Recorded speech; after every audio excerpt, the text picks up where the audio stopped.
ভোটের ক্যারাভ্যান বনগা থেকে সরাসরি। জাস্ট আমাদের এই ব্রেকে যাওয়ার আগে এসআইআর প্রসঙ্গ এসেছে। এসআইআর প্রসঙ্গতে যখন আমরা দেখতে পাচ্ছি যে গত ৩-৪ মাস ধরে এই রাজ্যের রাজনীতিতে মূল চর্চিত বিষয় এসআইআর। আমি সঞ্জীব বাবুর কাছে আসবো। সঞ্জীব বাবু, আপনাদের নেতারা কেউ বলছিলেন 1 কোটি রোহিঙ্গা বাদ যাবে, যদিও গোটা বিশ্বে রোহিঙ্গার সংখ্যা সেটা কয়েক লাখ। কেউ বলছিলেন 1.5 কোটি অনুপ্রবেশকারী বাদ যাবে। এখনো পর্যন্ত হ্যাঁ ঠিকই, আমরা হাকিমপুর সীমান্ত এখান থেকে খুব বেশি দূর না, হাকিমপুর সীমান্ত দিয়ে প্রথম দিকে বেশ কিছু বাংলাদেশি অনুপ্রবেশকারী তাদের দেশে ফিরে যেতে দেখেছি, কিন্তু সেটা কয়েক হাজারে ম্যাক্সিমাম তার সংখ্যাটা। এখনো পর্যন্ত এই এসআইআর নিয়ে এই লজিক্যাল ডিসক্রিপেন্সি, এই হিয়ারিং এ ডাকা, এগুলো নিয়ে আমরা যাদের দেখতে পাচ্ছি, বয়স্ক মানুষ যারা যাচ্ছেন, যারা কান্নাকাটি করছেন, যারা হয়রানির মুখোমুখি হচ্ছেন বলে যাদের পরিবারের তরফ থেকে অভিযোগ করা হচ্ছে বা আপনাদের বিরোধী দলেরা অভিযোগ করছে, তাদের মধ্যে কজন রোহিঙ্গা এবং অনুপ্রবেশকারী আছে? ম্যাডাম, এখানে রোহিঙ্গাদের কথা তো ওইভাবে কখনো বলা হয়নি। রোহিঙ্গাদের কথাই তো বলা হয়েছে। বলছি ম্যাডাম বলছি আমি, আমাকে বলতে দিন। রোহিঙ্গাদের কথা যেটা বলেছে, অবৈধ যে ভোটার আছে তো তাদেরকে স্বাভাবিক কারণে তো অবৈধ ভোটারদের বেছে বের করতে হবে। আর দেখুন, নির্বাচন কমিশন একটা স্বঘোষিত সংস্থা, তিনি তার মতো করে করবেন, এটাই স্বাভাবিক, এটাই তো স্বাভাবিক হওয়া। আজকে আমরা জানি, আমার বন্ধুবার একটা প্রশ্ন করেছিলেন আমাকে কিছুক্ষণ আগে, বন্ধুবার একটা প্রশ্ন করেছিলেন যে এসআইআর সংক্রান্ত বিষয়। দেখুন, লাস্ট জনগণনা হয়েছিল 2011-তে, তো প্রতি 10 বছর অন্তর অন্তর দেশের কত জনসাধারণ আছে, কত মানুষ আছে, এটা তো একটা সেন্ট্রাল গভর্নমেন্টের একটা ভিন্ন জনগণনা, জাতিভিত্তিক জনগণনা দীর্ঘদিন ধরে পেন্ডিং রয়েছে এবং এই কিছুদিন আগে তার বিজ্ঞপ্তি জারি হয়েছে। হ্যাঁ, তো সেই গণনার ক্ষেত্রে দাঁড়িয়ে অথচ আমার এখানেই প্রশ্ন, আপনি নিজেই বলছেন 2011 সালে লাস্ট জনগণনা 10 বছর অন্তর হয় ম্যাডাম। এক সেকেন্ড শুনুন না, এক সেকেন্ড। প্রশ্ন হচ্ছে, তাহলে আপনারা নির্দিষ্টভাবে কি করে বলে দিচ্ছেন যে সীমান্তবর্তী জেলার ডেমোগ্রাফি চেঞ্জ হচ্ছে? হ্যাঁ ম্যাডাম, হচ্ছে তো।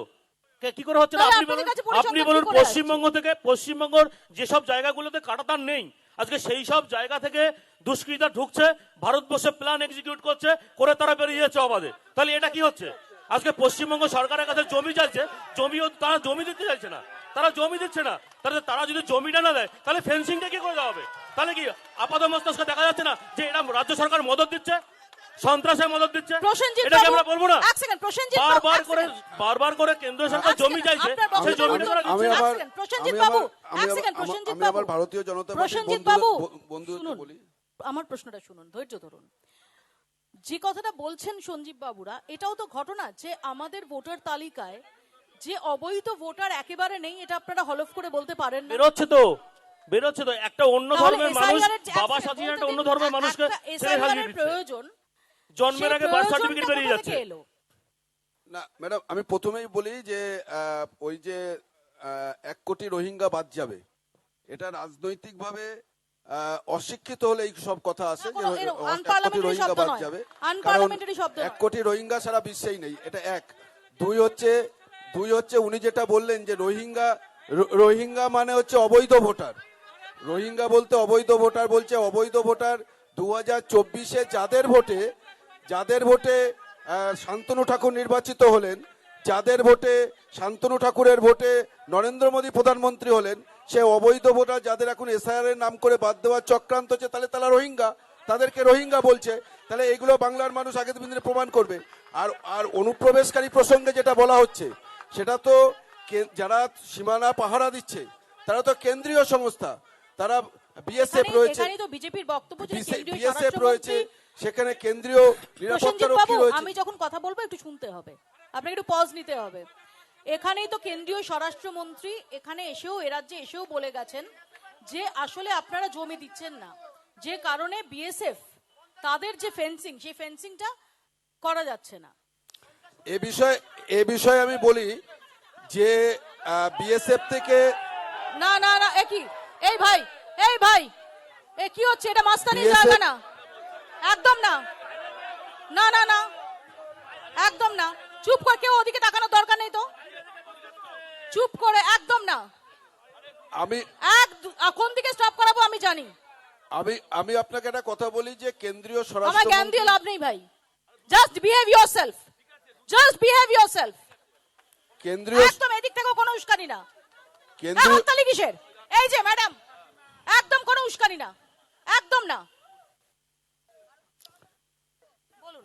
কেন্দ্রীয় স্বরাষ্ট্রমন্ত্রী যে কথা বলছেন, যে রাজ্য সরকার জমি দিচ্ছেন না বলে, তারা তার কাটা দিতে পারছেন না বলে অনুপ্রবেশ সীমান্ত এলাকায় বাড়ছে। আমি আপনাকে দায়িত্ব নিয়ে বলছি যে বিএসএফ যে যে জমিগুলো চিহ্নিত করেছে সেই ল্যান্ডগুলো অ্যাকোয়ার হয়েছে। আমার বনগাঁতেই ছয়গড়িয়া মৌজা এবং পেট্রাপোল মৌজাতে তারা যে যে জমিগুলো চিহ্নিত করেছে তার ল্যান্ড অ্যাকোয়ার হয়ে গেছে, সেই ল্যান্ড অ্যাকোয়ার করে তাদের ডিড হয়ে গেছে। কিন্তু এখনো পর্যন্ত আমরা দেখলাম না যে কেন্দ্রীয় সরকারের সেই সদিচ্ছা যে তার কাটা দিয়ে সেই জায়গাগুলোকে সুরক্ষিত করার, সেরকম কোনো সদিচ্ছা কেন্দ্রীয় সরকারের নেই। এটা অহেতুক রাজ্য সরকারের উপরে দোষারোপ করা হচ্ছে। কিন্তু প্রাথমিক যে সমস্ত অসঙ্গতি উঠে আসছে, এক বাবার 300-র ওপর সন্তান, সেটাও তো উঠে এসেছে। এক বাবার 300-র উপরে সন্তান। আমি আপনাকে বলি যে 2002-এ লাস্ট ইন্টেন্সিভ রিভিশন হয়েছিল, তারপরে নামটা তুলছে কে? নির্বাচন কমিশন। সেই রামায়ণ মহাভারতের সময় শোনা যেত যে কারো শতপুত্র, শতপুত্র ভব শোনা যায়, 3 শতপুত্র কন্যা হয়ে যাচ্ছে। নির্বাচন কমিশন নামটা তুলছেন, ভোটার তালিকা তো রাজ্য সরকারের হাতে নয়, ভোট প্রক্রিয়াটা রাজ্য সরকারের হাতে নয়, কেন্দ্রীয় নির্বাচন কমিশনের হাতে। তো কেন্দ্রীয় নির্বাচন কমিশন তার পরিকাঠামো দিয়ে তারা নামটা তুলছেন। যদি কেউ কাউকে বাবা সাজিয়ে বা মা সাজিয়ে যদি নামটা তোলে, তার ব্যর্থতা কেন্দ্রীয় নির্বাচন কমিশনের, এ তো রাজ্য সরকারের নির্বাচন। সেই কারণে তো এসআইটা হচ্ছে, সেই কারণে তো এসআইটা হচ্ছে। তখন তো আপনারা চাচ্ছেন সব রকম অসহযোগিতা করছেন, সব রকম অসহযোগিতা করছেন আপনারা। সেই কারণে তো এসআইটা হচ্ছে। আমরা এসআইআর এর বিরুদ্ধে নেই, কিন্তু লজিক্যাল কোথায় আপনারা এসআইআর এর বিরুদ্ধে নেই? লজিক্যাল নাম করে যে ব্যানার্জি আর বন্দ্যোপাধ্যায়কে আলাদা করা হচ্ছে, আমরা এর বিরুদ্ধে। গাঙ্গুলি এবং বন্দ্যোপাধ্যায়কে আলাদা করা হচ্ছে, আমরা এর বিরুদ্ধে। আমাদের কালকে সুপ্রিম কোর্ট রায় দিয়েছে যে কলকাতা হাইকোর্টের জজ যিনি রয়েছেন, আপনারা যে অবাঙালি যে প্রসেনজিৎ বাবু থামতে বললে থামতে হবে। সুপ্রিম কোর্টের রায়ের প্রসঙ্গ তুলছেন, সুপ্রিম কোর্টের নির্দেশিত বুঝিয়ে দিচ্ছে যে প্রক্রিয়ায় লজিক্যাল ডিসক্রিপেন্সি গুলো যাচাই হচ্ছিল সেটা সঠিক নয়, যে কারণে ল অফিসারদের। তাহলে ম্যাডাম একটু চুপ করে দেখুক না কি হয়, শেষ পর্যন্ত দেখা যাক কি হয়, তারপরে চাচামেচি করি। আগে থেকে চাচামেচি করে তো কোনো লাভ নেই। সুপ্রিম কোর্ট যদি বুঝিয়ে দেয় তাহলে আমি আপনার কথাতেই আছি। নির্বাচন কমিশনের প্রক্রিয়া ঠিক নেই বলেই তো আজকে জুডিশিয়াল অবজারভেশন লাগছে। দুধেল গাইদের কি ভোটগুলো পাওয়া যাবে না, ঠিকঠাক কাজ করছে না বলেই তো জুডিশিয়াল অবজারভেশন লাগছে। আমাদের তো এটাই কথা আসবে। তাহলে এক সেকেন্ড আমি আজকে এক সেকেন্ড আমি সুমিত বাবুর কাছে আসবো। এসআইআর নিয়ে যে তরজা চলছে, প্রথমে আমরা বলি যে আমরা নির্ভুল ভোটার তালিকার পক্ষে। 59 লক্ষ মৃত স্থানান্তরিত ডাবল ভোটার বাদ গেছে। এইটা বারবার আমরা প্রত্যেকবার যখন সামারি রিভিশন হয়, আমরা এই নামগুলো, মৃত নামগুলো তালিকা দিয়ে কাটতো না। এবারে এই 58 প্রায় 59 লক্ষ লোকের নাম বাদ গেছে, এটা সঠিক হয়েছে, এ নিয়ে বলার কিছু নেই। এবারে যেটা নো ম্যাপিং এর প্রশ্ন আসছে, 2002 এর সাথে 2025 ম্যাপিং হচ্ছে না, সেটা বিজেপির বন্ধু যে যুক্তি খাড়া করছেন বা বিজেপির বন্ধুরা যা বলছেন তার সাথে মিলছে না। এই বনগাঁ উত্তরের যে তথ্য, সেখানে নো ম্যাপিং আছে 31,000। গাইঘাটাতে সেখানে নো ম্যাপিং আছে, এখানে উদ্বাস্তু অধ্যুষিত এলাকা 40,000। অথচ সংখ্যালঘু অধ্যুষিত এলাকা হাড়োয়াতে সেখানে আমরা দেখছি নো ম্যাপিং হচ্ছে 5,070। তাহলে সংখ্যালঘুরাই যে সব ঢুকে এখানে বেড়েছে, এটা কিন্তু যুক্তিতে আসছে না। ফলে আমাদের যা মনে হয়েছে যে বেশিরভাগ নাম যেটা বাদ হবে সেটা হচ্ছে উদ্বাস্তু অধ্যুষিত। আমার এখানে মহিবুল বাবুর কাছে প্রশ্ন, যে আমরা দেখেছিলাম যে কি বলা হচ্ছিল যে এসআইআর এর প্রয়োজন, তার কারণ হচ্ছে বহু অবৈধ ভোটার, বহু অনুপ্রবেশকারী, বহু রোহিঙ্গিয়া তারা এই রাজ্যে ঢুকে পড়েছেন, তারা ভোটার তালিকায় নাম তুলে ফেলেছেন ইত্যাদি। কিন্তু এই লজিক্যাল ডিসক্রিপেন্সির জন্য যাদের ডাক পাঠানো হয়েছে তার মধ্যে কয়েকটা এমিনেন্ট নাম, অমর্ত্য সেন, মোহাম্মদ শামী, ঝুলন গোস্বামী। আসলে মেন কথা হলো একটা পুরো রাজনীতি তো চলছে এটা নিয়ে, এইটার জন্য যত অসুবিধা। প্রকৃতভাবে এফআইআর হওয়া দরকার। আমার দেশে এসে অন্য দেশের লোক থেকেই যাবে, সেটা তো হতে পারে না। একদম ঠিক। কিন্তু যে হওয়ার জন্য যে নিয়ম কারণ, সেই নিয়ম কারণ বা সে অল্প সময়, যে অল্প সময়ের মধ্যে যারা এই কাজগুলো করছে তারা যে লেজে গোবরে করে ফেলেছে, সেটা কালকে সুপ্রিম কোর্ট বুঝিয়ে আমার দিয়েছে। এখানে মহিবুল বাবু প্রশ্ন, যে আমরা তো দেখেছিলাম যে যখন এসআইআর এর প্রসঙ্গ প্রথম ওঠে, তারপর গত অগস্টে রাহুল গান্ধী তিনি এই এই এই যে ভোটার তালিকায় কারচুপি ইত্যাদি নিয়ে একটা বড় প্রেস কনফারেন্স করেছিলেন, পিপিটি প্রেজেন্টেশন ইত্যাদি দিয়ে। এর পরবর্তীকালে তিনি বিহারে এসআইআর এর সময় তিনি সেখানে 2 সপ্তাহ কর্মসূচিও করেছিলেন। কিন্তু তারপর কি বিহারে যে এসআইআর প্রক্রিয়া হয়ে গেল, তারপর আপনারা কোথাও উধাও হয়ে গেলেন। এখানে এ রাজ্যে তো আমরা দেখতে পাচ্ছি যে মমতা বন্দ্যোপাধ্যায় তিনি গিয়ে, মুখ্যমন্ত্রী তিনি গিয়ে ইন পার্সন উপস্থিত থাকছেন কোর্টে, তিনি সওয়াল করছেন প্রত্যেকটা কেস টু কেস, সেটা তৃণমূল কংগ্রেস ধরছে, হ্যান্ডেল করছে। তারা কারো যদি দেখা যায় রহস্য মৃত্যু হচ্ছে, তারা সেই কেসটাকে তারা পিক আপ করছেন এবং তারা বলছেন যে এটা এই কারণে, এনার লজিক্যাল ডিসক্রিপেন্সির কারণে হিয়ারিং এ ডাক পড়েছিল ইত্যাদি। অর্থাৎ একদম কেস টু কেস, সেটা অভিযোগ সত্যি হোক বা না হোক, আমি সে প্রসঙ্গে যাচ্ছি না। আমার প্রশ্ন হচ্ছে যে মাঠে থেকে এসআইআর কে মোকাবিলা করা, এটাতে বিহারে আপনারা তো সেটা করতে পারলেন না, আপনারা বা আরজেডি করতে পারলো না, যেটা এখানে তৃণমূল কংগ্রেস করছে। মেন কথা হলো, আমরা তো ফিগা একটা যে আলোকচিত্রে আসা বা প্রচারে আসা এই করবার জন্য যারা আসছে তারা প্রচুর ভুল করে আছে। সেই ভুলগুলো আজকে একটা লজ্জার ব্যাপার যে একটা দেশের মুখ্যমন্ত্রী তিনি গিয়ে লয়ের একজন উকিল হয়ে দাঁড়াবেন। রাজ্য সরকারের বিরুদ্ধে তো অনেক কেস আছে, সেসবগুলোতে অন্যান্য উকিল দাঁড়ায়, তাহলে এই কেসগুলো তিনি কেন লড়ছেন না? কারণ এই জায়গাটায় জনগণকে বুঝাতে হবে, কারণ তৃণমূলের পাশ থেকে এক শ্রেণীর মানুষ সরে গেছে, তাদেরকে কাছে টানবার জন্য তাদের কাছে আমি আছি, এছাড়া তোমাদের কেউ নেই, তাই আমি চলে গেলাম কোর্টে। দেখো আমি কত বড় অখিলেশ সাহসী। যাদব, আহ, অখিলেশ এই যাদব, জন্য এক তারা গিয়ে সেকেন্ড, এটাকে শুরু করেছে। অখিলেশ যাদব, প্রিয়াঙ্কা চতুর্বেদী, তারা মমতা বন্দ্যোপাধ্যায়ের ওই উকিলের রোপ পরা ছবি দিয়ে তারা সেটাকে অভিনন্দন জানাচ্ছেন। তারা বলছেন এরকম লড়াই হওয়া উচিত। এখন দেখেন ঘটনা হলো, এলাকা বেশি যারা তাদের যে এলাকা, আমাদের যে পশ্চিমবঙ্গ অ্যাকচুয়ালি যে তৃণমূলের যে আমাদের যে ওদের ভাব গতি, সেটা তো আমরা তৃণমূল পশ্চিমবাংলায় বসে যতটা পাই, বিহারে বসে ততটা পেতে পারি না। কারণ আমার উঠোনে যে ঘটনাটা ঘটছে সেটা বিহারের লোক জানছে, না কিন্তু না, খবরের বিহারে কাগজে। বিহারে আপনারা এই হ্যাঁ। লড়াইটা দিলেন না কেন? লড়াই হয়েছে, আমাদের যেভাবে দেওয়ার কথা আমরা হয়তো সরাসরি দিতে পারি। প্রসেনজিৎ বাবু কিছু বলতে চান? প্রসেনজিৎ বাবু। না, যেটা যেটা বলা হচ্ছে যে মমতা বন্দ্যোপাধ্যায় সুপ্রিম কোর্টে রাজ্যের একজন মুখ্যমন্ত্রী হিসেবে নন, তিনি বলেছেন যে তিনি একজন রাজ্যের একজন রাজনৈতিক ব্যক্তিত্ব হিসেবে তিনি সুপ্রিম কোর্টে গিয়েছেন এবং সুপ্রিম কোর্টে গিয়েছেন যে নির্বাচন কমিশনের এই এসআইআর এর যে চক্রান্ত, মানুষ বাদ দেওয়ার যে চক্রান্ত, তার বিরুদ্ধে তিনি মামলা করেছেন এবং তিনি সওয়াল করেছেন। এটা রাজ্যের মানুষের অধিকার, নাগরিকত্ব এবং তাদের অধিকারকে রক্ষা করবার জন্য মমতা সেটা বন্দ্যোপাধ্যায় মমতা করেছেন দিদি প্রথমে এবং সারা বলেছিল দেশে এটা যে মডেল আমার হয়েছে। বুকের উপরে সারা গাড়ি দেশে চালিয়ে দিয়ে যারা রক্ত বিরোধী দিয়ে এফআইআর শক্তি করতে হবে। তারা মমতা তারপরে বন্দ্যোপাধ্যায়কে আমরা দেখেছি অ্যাপ্রিসিয়েট সেখানে করছেন, মমতা হাজার হাজার বন্দ্যোপাধ্যায়কে সেখানে মডেল কর্মীদের করছেন দেওয়া যে হয়েছে, রাজ্যের এনারও সব মানুষের দিয়েছে, রাজ্য অধিকারকে সরকারই প্রতিষ্ঠিত দিয়েছে। করবার এবং জন্য নিজেও ফর্ম ফিল আপ মমতা করেছেন। বন্দ্যোপাধ্যায় সুপ্রিম কোর্টে নিজেও গিয়েছেন। ফর্ম ফিল আপ করেছেন, কিন্তু তিনি বলেছিলেন কি আমার বুকের উপর দিয়ে এফআইআর করতে হবে। ম্যাডাম, এটা এখন সেটা তো ভোটের আগে ঘটেনি। আইওয়াস ম্যাডাম, ভোটের আগে দিদির এটা আইওয়াস কেন জানেন? কেন জানেন?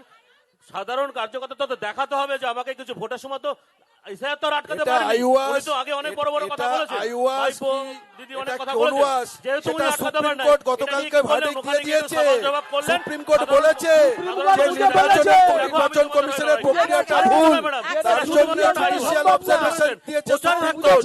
আজকে রোল কিছু অবজারভারের কিছু ভূমিকা কি? ভোটের আগে আগে একটা কিছু না কিছু অবাঙালি উঠে সবাই পড়ে। নাম কাটবে। যারা এফআইআর What is করছে the- তাদের what প্রতি is কোর্টের the role বিশ্বাস of role নেই, observer? নিষেধাজ্ঞা দিয়েছে। What is the role of micro observer? আমি আজকে আমার এদের সহকর্মী রোলটা এক কি? সেকেন্ড, আজকে সুপ্রিম প্রসেনজিৎ কোর্ট বাবু আপনাকে নির্বাচন বারবার ওয়ার্নিং কমিশনের দিচ্ছি, আমাকে এবার প্রক্রিয়াটাকে ইয়েলো বাতিল কার্ডটা দিয়ে দেখাতে দিয়েছে। হবে। প্রসেনজিৎ বাবু দুঃখিত, আমি এই কার্ডটা ব্যবহার করতে চাই না। আমার একটাই রিকোয়েস্ট, থামতে বললে থামতে হবে।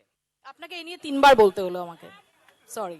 আমি আমার সহকর্মী শান্তনু আমার সঙ্গে রয়েছেন, আমি দর্শকদের বলে দিই নির্দিষ্টভাবে একটি করে প্রশ্ন করবেন। একজন হাত তুলুন সব পক্ষ থেকে, নিন, নীল জামা পরা দাদাকে দিন প্রথমে, আজ যাবে। আমি সংক্ষেপে প্রশ্ন। মাননীয় যিনি আছেন বিজেপির সঞ্জীব বাবু। সঞ্জীব বাবু আছেন, তার কাছে কোশ্চেন করছি। উনি বললেন যে সিএ এর মাধ্যমে নাগরিকত্ব পাবে এবং ভোটার লিস্টে নাম উঠবে। সংক্ষেপে, হ্যাঁ। এসএআর তো হয়ে যাচ্ছে, পূর্ণাঙ্গ ভোটার লিস্ট বেরিয়ে যাবে এবং কবে সিএ করবে আর কবে নাম উঠবে এক আর না, একটা একটাই প্রশ্ন, না একটাই প্রশ্ন। থ্যাংক ইউ, এক সেকেন্ড দাঁড়াও।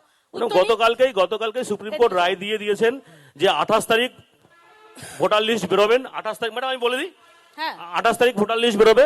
তারপরেও যদি অসঙ্গতি বা কোনো কিছু সমস্যা থাকে আবেদন করতে পারবেন, এবং সাপ্লিমেন্টারি ভোটার লিস্ট সেটা বেরোবে। কবে পর্যন্ত বেরোতে পারবে? নমিনেশন উইথড্রল হওয়ার দিন পর্যন্ত নাম ওঠার সম্ভাবনা থাকবে। ঠিক আছে? আচ্ছা, আমি সামনে সামনে সামনে উনি গতকালকের রায়। নিয়ে বারবার এক তৃণমূল সেকেন্ড। কংগ্রেস থেকে জানানো হচ্ছে নির্দিষ্ট, এসআইআর নিয়ে হ্যাঁ। 2005 সালে যখন মাননীয় টিএমসির নেত্রী সংসদে পেপার ছুঁড়ে মারিছিল কিসের জন্য, তখন সিএমপিএম ছিল। আজকে এসে এত জ্বালা কেন, এত যন্ত্রণা কেন? যন্ত্রণা উঠে গেছে 26 বিদায়। ধন্যবাদ। বিদায় দিদি টিএমসি। বিধানসভায় কাগজ ছিঁড়ে মারেছিল এসআইআর 2005 ভিডিও আছে। এই অনুপ্রবেশ কোনো স্লোগান না। এই ভাই কি হচ্ছে? স্লোগান দিতে হয় ওইখানে গিয়ে যাও। আমি বলি যে এসআইআর এর বিরুদ্ধে কিন্তু 2005 অনুপ্রবেশকারী প্রশ্নে সংসদে সোচ্চার হয়েছিলেন মমতা বন্দ্যোপাধ্যায়। এই মমতা বন্দ্যোপাধ্যায়। হ্যাঁ, এখনো আমরা বলছি তো যে অবৈধ ভোটার যদি বাদ যায় তাতে আমাদের কোনো আপত্তি নেই, কিন্তু প্রকৃত লজিক্যাল ডিসক্রিপেন্সির নাম করে যে বৈধ ভোটার বাদ দেওয়া হচ্ছে, এই চক্রান্তের বিরুদ্ধে মমতা বন্দ্যোপাধ্যায়, এই চক্রান্তের বিরুদ্ধে তৃণমূল এখনো কংগ্রেস। ভোটার লিস্টই বেরোয়নি, বৈধ ভোটার বাদ গেল। উনি কি কোথা থেকে পেলেন? আচ্ছা, উত্তর নিন। উনি কোথা থেকে একটু উঠে পেলেন যে দাঁড়ান, বৈধ please। ভোটার বাদ উঠে দেবেন? দাঁড়ান, উঠে দাঁড়ান। 2000 বৈধ ভোটারের এক সেকেন্ড। প্রমাণটা দিতে না, হবে তো। লিস্ট যখন বেরোয়নি তাহলে শুভেন্দু বাবু বলছেন কি করে 1 কোটি বাদ যাবে? এক সেকেন্ড। ভোট দিল। সেটা তিনি বললেন কি করে? আনুমানিক। নাম রাখার থামতে জন্য। বলে থামতে হবে। আরেকবার বলুন প্রশ্নটা। 2002 সালের পর থেকে 24 সাল পর্যন্ত যারা ভোট দিল, এবং আমাদের রাজ্যে খুবই দুঃখের বিষয় ভোটার লিস্টে নাম রাখার জন্য অনশন পর্যন্ত করতে হচ্ছে, যা বামফ্রন্টের সরকারের সময় করতে হয়নি। আজকে শান্তনু ঠাকুর নিজে বলছে প্রশ্ন করুন, কয়েকটা প্রশ্ন ভোট করুন। তারা দিতে পারবে না, প্রশ্ন করুন। পরবর্তীতে আমরা বক্তৃতা ভোটার লিস্টে নয়, নাম বক্তৃতা নয়, তুলবো। প্রশ্ন এইটাই করুন। হচ্ছে বিষয়। বক্তৃতা আমরা নয়, প্রশ্ন চাই করুন। অবিলম্বে অবৈধ ভোটার, মৃত আসলে এসব ভোটার, প্রশ্ন ভুয়ো করছে না, উনি ভোটারদের বক্তৃতা দিচ্ছেন। কারো প্রশ্ন আছে? কারো প্রশ্ন আছে? ওই একদম পেছনে যাও, পেছনে প্রশ্ন করবেন, বক্তৃতা নয় ভাই। প্রশ্ন করার হলে প্রশ্ন করবেন, বক্তৃতা নয়। রাজ্য সরকারের প্রতি বিজেপির যে বিমাতৃসুলভ আচরণ, বিভিন্ন প্রকল্পে সাধারণ মানুষের টাকা আটকে দেওয়া, কেন এই বিমাতৃসুলভ ধন্যবাদ, আচরণ? উত্তর নিন সঞ্জীব বাবু। আমি কিছুক্ষণ আগেই বলেছিলাম, আপনার প্রশ্নে বলছি, যে আপনার ছেলেকে আপনি স্কুলে পাঠালেন 10 টাকা দিয়ে। ছেলে স্কুলে গেলেন, খাবার দাবার খেলেন, বাড়িতে এলেন, ছেলে এলো, আপনি জিজ্ঞাসা করতে পারবেন না আপনার ছেলেকে, বাবা 10 টাকা কিসে খরচা করেছিস? পারবে তো? তাহলে সেটা যদি পারে, তাহলে সেক্ষেত্রে আমি সেন্ট্রাল গভর্নমেন্ট টাকা দেবো, আপনারা সেই টাকাগুলো কাটমানি হিসাবে আচ্ছা। আমার আমার ভাইদের পকেটে যাবে, আর তার হিসাব আমি চাইবো না।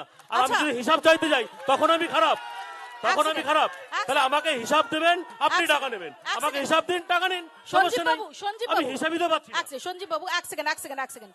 তৃণমূল যেটা বলছে, যে ধরুন আপনি যেটা বলছেন, ডেফিনেটলি ছেলের কাছে, ছেলেকে টাকা দিয়েছেন, ছেলের তো হিসেব চাইবেনই। এবার আপনার 5 ছেলে, এক ছেলে হিসেব দিতে পারলো না, তার জন্য 5 ছেলের পড়াশোনা বন্ধ করে দেবেন? ম্যাডাম, আপনাকে বলি, বাকি 4 সিপিএম ছেলে সরকার যখন পশ্চিমবঙ্গ থেকে যায়, যে ঋণ দিলে 1 লক্ষ কত হাজার কোটি টাকা দিয়ে দিয়েছিলেন, আজকে ঋণের বোঝা কত?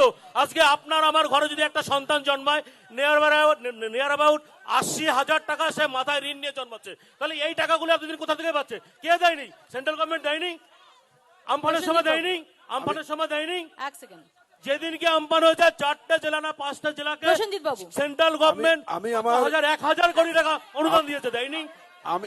আমি আমার বন্ধুকে বলি যে কেন্দ্রের যে বরাদ্দ, রাজ্যের যে টাকা রাজ্য সরকারের পাওয়া উচিত, কেন্দ্র যে টাকাটা প্রায় 2.25 লক্ষ কোটি টাকা, 2.25 লক্ষ হাজার কোটি টাকা যেটা আটকে রেখেছে জিএসটি এবং বিভিন্ন বিষয়ে, সেই টাকাটা ছেড়ে দিক, তাহলে রাজ্যের মানুষ বুঝবে যে কেন্দ্রীয় সরকার দিচ্ছে। আজকে সেন্ট্রাল 100 গভর্নমেন্ট দিনের টাকা টাকা বন্ধ ছাড়বে, তার কেন? কিছু নিয়ম আছে আজকে তো, 100 সেই দিনের নিয়মটাকে টাকা বন্ধ আপনারা কেন? কেন্দ্রে পূরণ করুন। আজকে তবে তো আবাসের টাকা ছাড়বে। বন্ধ তাহলে কেন? ছাড়বে না, আপনি আজকে চাইলেই জল টাকা পেয়ে জীবন যাবেন। মিশনের টাকা বন্ধ সেন্ট্রাল কেন? গভর্নমেন্টের হিসাব মিড করে ডে চলতে মিলের হয়, টাকা তাকেও তো বন্ধ কিছু কেন? টাকা দিতে হয়। আজকে কোন গ্রামীণ খাতে কি সড়ক দেবে? যোজনার আজকে টাকা টাকা বন্ধ দেবে, কেন? হিসাবটা শুনিন নেবেন, বাবু। কেন কেন্দ্রীয় সরকার শুধুমাত্র বিমাত্র শুনিন বাবু। আচরণ করবার শুনিন জন্য বাবু কিছু বলতে চান, পশ্চিমবঙ্গের এক উপর সেকেন্ড। আটকে রেখে- টাকা প্রসেনজিৎ নিলে বাবু, ধান এক ধ্যান সেকেন্ড। চলতো না, এক সেকেন্ড। খেলামেলা চলতো না। এক সেকেন্ড সুনীত বাবু। 100 দিনের কাজের টাকা পশ্চিমবাংলায় বন্ধ আছে, ঠিক, কিন্তু প্রশ্নটা হচ্ছে যে অভিযোগে এই টাকা বন্ধ করে রাখা হয়েছে, কেন্দ্রীয় সরকার টিম পাঠিয়েছিল তদন্ত করে, কাকে গ্রেপ্তার করেছে? যে কোনো ভিডিও কি গ্রেপ্তার হয়েছে? কোনো পঞ্চায়েতের প্রধান গ্রেপ্তার হয়েছে? হয়নি। তাহলে অভিযোগ মিথ্যা হতে পারে, আর অভিযোগে যদি সত্যতা থাকে যে না সত্যি সত্যি টাকা এখানে চুরি হয়েছে, তাহলে কেন জেল হয়নি? আর যদি তা না হয়, বেনিফিশিয়ারিরা কেন সাফার করবেন? আর না হলে বেনিফিশিয়ারি যারা, তারা এবং কেন সাফার করবেন? সুপ্রিম কোর্ট এই কথাটাই বলেছে, এবং এই মামলাটা করেছে বিকাশ রঞ্জন ভট্টাচার্য, সারা ভারত কৃষক সভার নেতৃত্ব, তারা মামলা করেছেন। সেই মামলায় এই রায়টা হয়েছে, সুপ্রিম কোর্ট বলেছে টাকা দিয়ে দিতে, কিন্তু চোরও ধরতে বলেছে। শুধু টাকা দেওয়ার কথা না, চোরও ধরতে বলেছে। কিন্তু আমরা অবাক হয়ে যাচ্ছি, এই মামলাতে কিন্তু মমতা ব্যানার্জি কালো কোট পরে যাননি, মামলাটা করেছিল বামপন্থীরা। এবং এক্ষেত্রেও আপনারা এসআইআর এর প্রসঙ্গেও মুস্তারি বানু তারপর দিন ইন পার্সন হাজির ছিলেন, এবং আপনারা যেটা বলছেন যে মোস্তানি বানুর মামলাটাও, ওটাও একটি বামপন্থী পরিবারের মেয়ে, তিনি মামলা করেছিলেন। মমতা ব্যানার্জি আলাদা করে কোনো এভিডেভিট কিন্তু করেননি। একজন মুখ্যমন্ত্রী তিনি তিনি যখন আপনি বলতেই পারেন যে কার্যকারিতা কতটা, কিন্তু গোটা দেশের সামনে যখন তিনি এই এসআইআর প্রশ্নে সুপ্রিম কোর্টে গিয়ে সওয়াল করছেন, তার যে বার্তাটা, সেই বার্তাটা যে অত্যন্ত স্ট্রং, এটা তো মানবেন না? এটা ঠিকই তো, একজন রাজ্যের মুখ্যমন্ত্রী হিসেবে যান, আর তিনি একটি রাজনৈতিক দলের প্রতিনিধি হিসেবে যান, তিনি যে কথাগুলো বলেছেন সে কথাগুলোর সাথে আমরা যে খুব দ্বিমত আছি তা নয়। লজিক্যাল ডিসক্রিমিনেশনের নামে মানুষের হ্যারাসমেন্ট হচ্ছে না তো ঘটনা, অস্বীকার করার ব্যাপার নেই। কিন্তু প্রশ্নটা হচ্ছে এই যে অসহযোগিতা, রাজ্যের পক্ষ থেকেও অসহযোগিতা হচ্ছে, আমি লোক দেব না, বা লোক এই লজিক্যাল ডিসক্রিমিনেশন নিয়ে যে বিভিন্ন রকম অসঙ্গতি, সেই অসঙ্গতিকে মেটানোর জন্য মাইক্রো অবজারভারের সাথে অসহযোগিতা, এগুলো হচ্ছে বলেই কোর্টকে হস্তক্ষেপ করতে আমি হচ্ছে। শান্তনুকে বলবো এদিক থেকে আরেকটা প্রশ্ন নিতে। আচ্ছা ওই দিদিকে, হ্যাঁ আমি এক সেকেন্ড, হ্যাঁ আমি আমার এই ভাই কি হচ্ছে এটা? আস্তে আস্তে আমাকে বলতে দিতে হবে। বলুন আপনারা না। অনেক বলেছেন, আমার কাছে অনেক প্রশ্ন আছে, কিন্তু একটাই প্রশ্ন। যেহেতু আমার বলার অধিকার আছে, আমি একটা প্রশ্ন বলতে চাই। যখন মুখ্যমন্ত্রী ক্ষমতায় এসেছিলেন 2011 সালে, তিনি বাংলার 10 কোটি মানুষকে বলেছিলেন আপনাদের অনেক সুযোগ সুবিধা আমি পাইয়ে দেব ক্ষমতায় এলে, কিন্তু আজকে ক্ষমতায় আসার পরে পশ্চিমবাংলার মানুষের পিঠে দেয়াল পিঠ থেকে দিয়েছেন তিনি, পায়ের তলার মাটি নেই। আজকে কেন 8,000 স্কুল বন্ধ? পশ্চিমবাংলার 8,000 স্কুল কেন আচ্ছা, আমার বন্ধ? প্রশ্ন, এক সেকেন্ড। শিক্ষা কেন্দ্রগুলো খুব কেন ভাইজান, বন্ধ? আমার একটা প্রশ্ন, আমি জাস্ট আমার জানার জন্য জিজ্ঞেস করছি, আপনারা কি লক্ষ্মীর ভান্ডার নেন?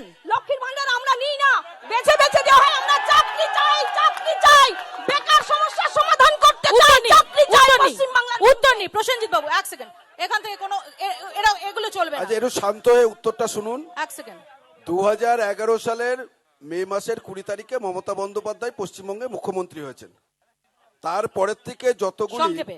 যে সামাজিক উন্নয়নমূলক প্রকল্প তিনি পশ্চিমবঙ্গে তৈরি করেছেন, আপনি নিজে বুকে হাত দিয়ে বলতে পারবেন যে আমি বিনা পয়সায় রেশনটা নিই না। সমস্ত প্রকল্পগুলো আপনি পেয়ে থাকেন, সমস্ত প্রকল্পগুলি আপনারা পেয়ে এক সেকেন্ড থাকেন। প্রসেনজিৎ বাবু, এক সেকেন্ড। রেশনের কথা বলছেন, শান্তনু, এখান থেকে একটা প্রশ্ন। করোনা কাল থেকে রেশন তো সেন্ট্রাল গভর্নমেন্ট প্রোভাইড করছে। খুলে দিয়েছে, বন্ধ করে দিয়েছে। কোথায় দাদা সেন্ট্রাল গভর্নমেন্ট দাদা বন্ধ থামতে বলে থামতে provide হবে, করছে। এক সেকেন্ড থামতে বলে থামতে হবে। এদিক থেকে একটা প্রশ্ন, এক সেকেন্ড প্রশ্ন বলছি এই ভাই বাড়াবাড়ি করছো কিন্তু। বিজেপির আমার চোখ কিন্তু ভীষণ কড়া, হ্যাঁ, এসব বাড়াবাড়ি কিন্তু বরদাস্ত হবে না। বিজেপির দিদিদের আর এই বন্ধুদের বলছি, মাননীয় না, মুখ্যমন্ত্রী দিদিকে বলতে হবে না, এখানে যদি কোনো প্রশ্ন থাকে করুন। এদিকে ফিরুন, এইসব উস্কানি চলবে না ভাই। আপনাকে বলছি, আপনারা যে বলছেন মমতা ব্যানার্জির কাছ থেকে কিছু নেবেন না, মমতা ব্যানার্জি কেন্দ্রের বঞ্চনা সত্ত্বেও বলছো দিদি, আপনারা কি লক্ষ্মী ভান্ডারটা নেন? সঞ্জীব বাবু দাঁড়ান না। আপনারা কি আপনাদের ব্যাংকের বইটা চেক করলে তো বোঝা হবে আপনারা নিচ্ছেন কিনা? না, কোনো আর যুবসাথী ফর্মের কি লাইন দিচ্ছেন আপনারা, নাকি অনলাইনে ফর্ম ফিল আপ করছেন? ধন্যবাদ। Thank you, Mamata Banerjee Shantanu. আচ্ছা, এটা তো দেখা গেছে যে একাধিক বিজেপি নেত্রী, তারাও হচ্ছে দেখা গেছে যে যুবসাথীর ফর্ম বিলিতে তারা দাঁড়িয়েছেন। ম্যাডাম আমি আমার ট্যাক্সের টাকা নেবো, আমার অধিকার নেই? আমার ট্যাক্সের টাকাটা কি কারো বাবার নাকি? না বাবার পকেট, আমি কি আমার বাবার পকেট থেকে টাকা দেবো? খুব ভাইটাল কথা বলছেন। ভাতা যে দলই যে রাজনৈতিক আমার মতাদর্শই ট্যাক্সের থাক না টাকা কেন, আমি নেব, যদি কেন নেব ভাতা না? সরকার দেয় তাহলে আমি কেন জলটা অধিকার খাচ্ছি, থাকবে আমি না? ট্যাক্স দিয়ে অন্য খাচ্ছি, রাজনৈতিক তো দল আমি আমার করার ট্যাক্সের টাকা ছোট্ট অধিকার হচ্ছে একটা আমি break নেব না? এক সেকেন্ড, ছোট্ট একটা ব্রেক নেব। ব্রেকের পর ফিরছি বনগা থেকে ভোটের ক্যারাভান নিয়ে। দেখতে থাকুন কলকাতা টিভি।